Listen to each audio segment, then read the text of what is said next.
But I'm not sure this is necessary. Can you hear me if I talk like this? Push it up, Dave. Push it up, okay.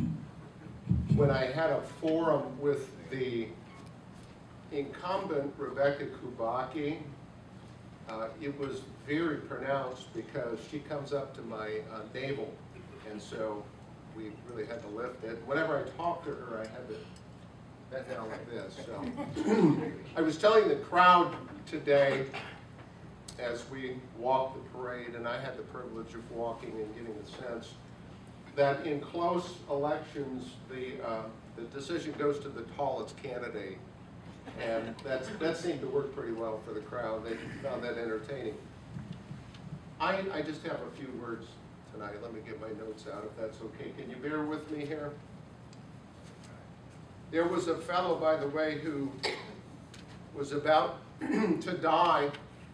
Forgive me, I'm losing my voice from talking so much today. He was about to die, and he called in a priest and a rabbi and his lawyer. And he said, I'm going to give you this envelope, and it contains $100,000. And when I pass away and they're putting me in the ground, I want you to put that envelope in there because I'm going to take this with me. He died, and the funeral came, and they lowered the casket. And one by one, the priests went up, put the envelope in, the rabbi did, and then the lawyer, and then afterwards they met, and the priest, he said, fellas, I have a confession to make. I kept half of the amount for our poor relief fund. And the rabbi said, well, I have to confess, I kept half the amount for the children's program we've got. And the lawyer looked at them indignantly and said, I put a check in for the whole amount. As a lawyer, I'm pulling the curtains back and letting you see how we think. About 100 years ago, the lawyer argued his case and had to go over to London before the results came in. And he got a 3-word telegram after he was over there, and it was, justice has prevailed. He sent a 1-word response back. Any guesses? Appeal.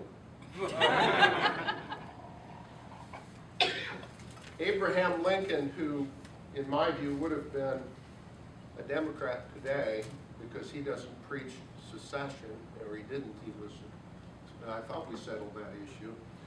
But he was once accused in the Lincoln-Douglas debates of being two-faced. And he had a beautiful comeback that's worth repeating tonight. And what he said was, if I had 2 faces, do you think my wife would let me wear this one? Oh, I can identify with it. My wife of 33 years is here, Kathy. And 2 of our 7 children. Yeah, give her a hand. I am the master sergeant, but she is the commander-in-chief. Our daughter is here, Rebecca, and our son Matthew, and we're going to be grandparents. All right, enough of that. Let's get to work here. Keep my glasses on. I'm part of what's called the New Democrat Alliance. How many are familiar with that? I think some of us in the room. The New Democrat Alliance was formed in about 1997.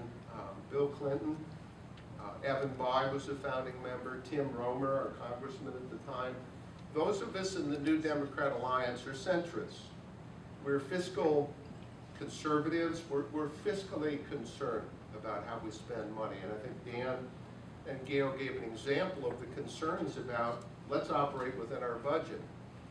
We also believe that America should be a place of strength, but that our strength ought to be exerted morally, on a moral basis. And so we need to be cautious whether we go into war. It ought to be a just cause.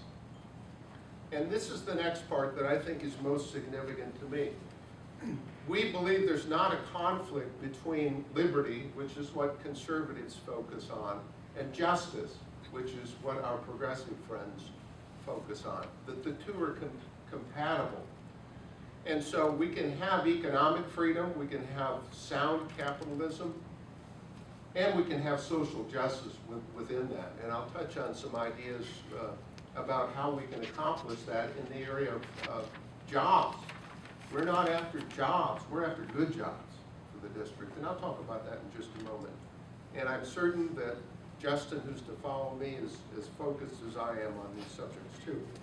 I have to put my glasses on now to look at the subjects I thought were important, and there are too many to go through all of them. But if I'm elected to the legislature, I'm focused on the biennial budget session that comes up. Our Constitution requires that the budget be balanced. I think that's a great thing. You know what that requires? Something that has not existed at Washington level and is pretty bad at the state level. You've got to work with the other side. Another thing you hear from those of us in Kosciusko County, this district, and I would say the 3rd district as well, is we've got to cross the aisle and work together. We're not bound by extremist ideology. We've got to get the job done, and I look forward to doing that. I have a lot of friends that are Republicans. I have no problem in crossing the aisle to work with them, and we've got to do it. And the fact is, even if I win, the Democrat Party is still going to be in the minority. If we get 2 of us down there, we can peel back the supermajority that exists now.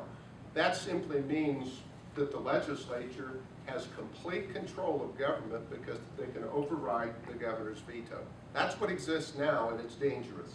There is no check and balance going on there. So we've got to be able to cross the aisle and work together. The next thing, and I touched on this just a little bit, is we've got to create conditions where we can reboot the middle class. The middle class is suffering terribly. There is no way that a family can support itself on $9 an hour jobs. It just can't happen. When you have a family that works at a fast food place and they can't afford to take their family out to dinner at the fast food place, something is wrong with this picture. There are no easy solutions to creating good jobs. I don't embrace a top-down directive. The government really ultimately can't do that, but I think we can create an environment where businesses have incentive to offer good jobs, to offer benefits, because the more you offer benefits to employees, the more loyal they are, the more longevity they display, and what does that do? That makes the business more sound. And look at it this way. If people are making, say, $8 an hour, are they going to be consumers? No, they don't have money to consume, and that's bad for business. So I see an opportunity to advocate to those on the other side and to businesses that it's all in our best interest to work together to ensure that we have good jobs and we'll have good businesses with that. So I really feel committed to working on that. I'd like to talk about schools. I've gone around to the superintendents in the district. Interestingly, I was at the Wani superintendent's office, a wonderful guy. The gentleman said, "You're the first candidate or office holder who's ever come here." And I came to say, what would you like me to know? I have 2 ears and 1 mouth, I'll listen. And the big concern that public schools have is they're continuing to get the squeeze economically. This is coming from the top down, from the governor's office. Big businesses are being rewarded, but schools are being punished. The school voucher program is something that I oppose, and we part pretty dramatically with our Republican colleagues. Here's the problem with school voucher sorts of things. It takes money away from public schools. It disempowers schools. We cannot keep and pay for good teachers when we lose the monies to keep our schools operating. And the other thing that we really need to think about is, I contend that vouchers are a fundamental violation of the First Amendment, separation of church and state, because the vast majority of vouchers are used to go to private sectarian, mostly Christian schools. What I challenge my friends that are in favor of vouchers is with this proposition. Would you agree that vouchers could be used to send a child to a radical Islamist school? Would that be okay? Generally, the answer is no. But let's apply the rule both ways. So I am opposed to vouchers. I think it harms the movement of our public education. And in saying that, let me make clear, we sent a number of our kids to private Christian school.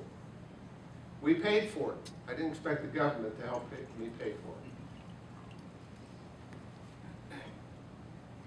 I know Dan talked about the business equipment tax, and I appreciate that he has to pay $19 every 6 months for that. And I have to pay some in my business, not very much, but I oppose the repeal of the business equipment tax, and let me tell you why.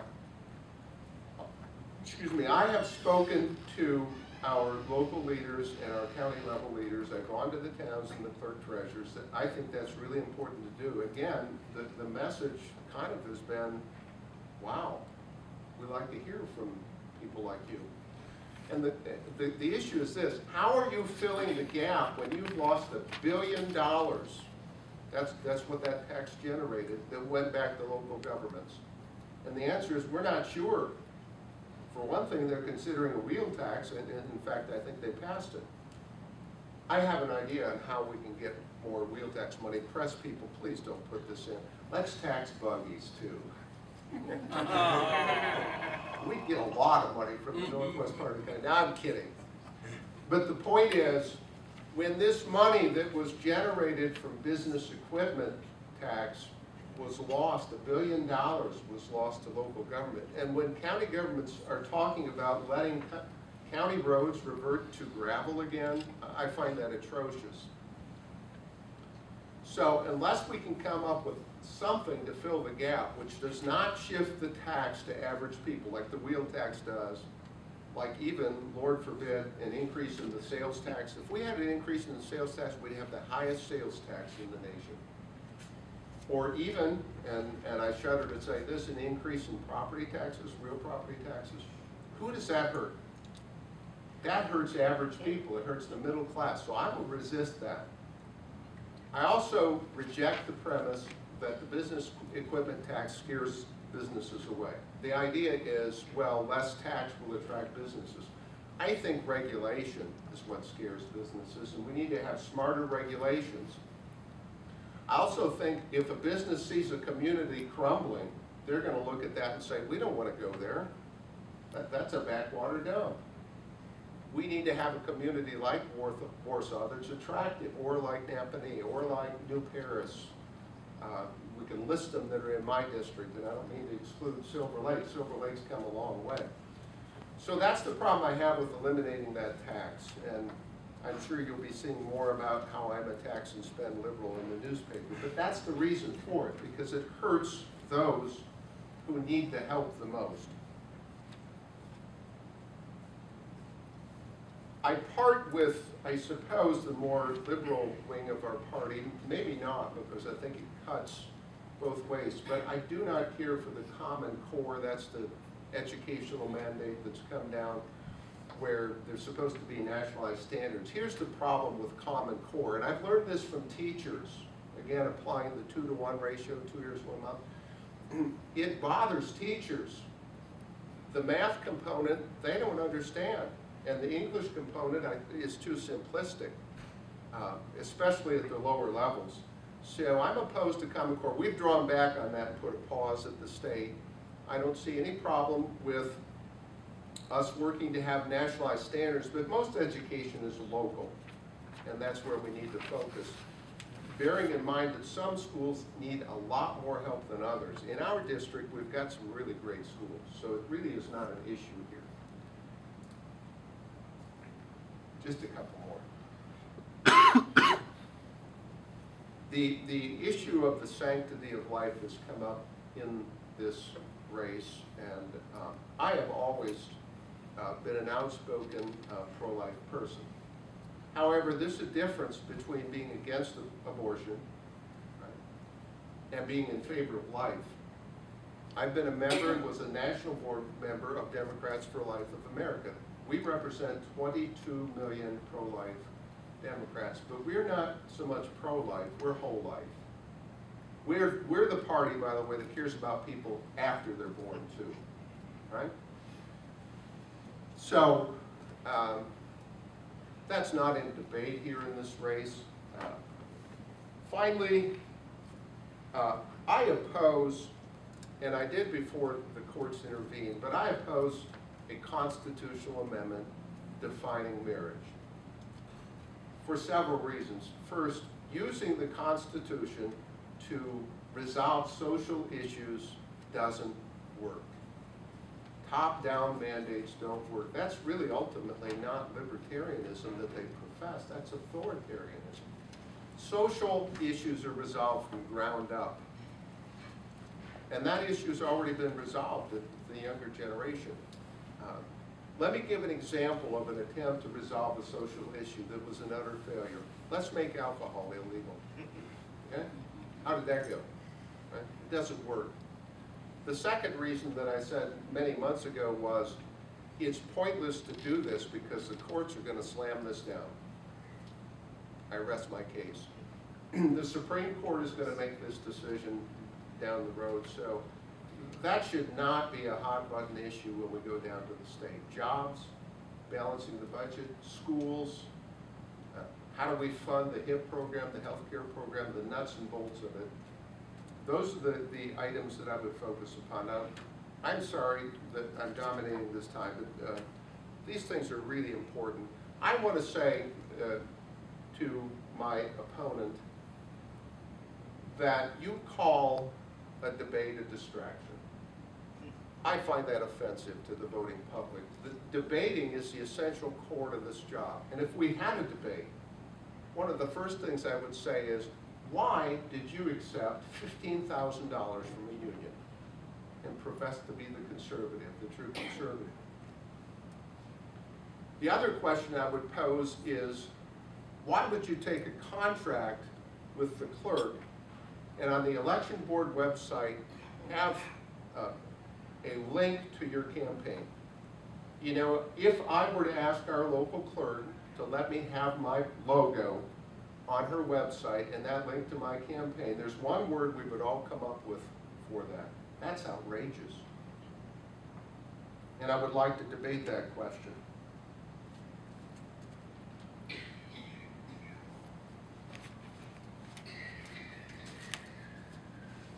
There's been talk of peaceful secession.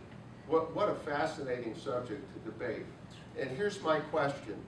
How do you secede peacefully? Right? You got to have guns, I think, to do it. And I thought that the Republican president resolved that issue in the Civil War. And the answer was the Union cannot be dissolved. That's why we had the Civil War.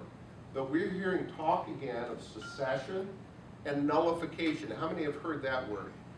You know, they're throwing the word around that if this law violates the Constitution, we don't have to follow the law.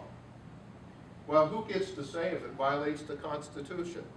It's not the courts, it's not the legislature, it's them. And we verge with lawlessness with this kind of thinking. So, what we have in my election, and I'm saying the obvious, I think everyone knows it is, I think it's fair to say I'm a very experienced and competent person who can look at all the issues. I'm going to look at issues differently than Republicans, no question. And on the other side of the equation, we basically have someone that's not competent and is a fringe extremist. And this district gets to decide which they want.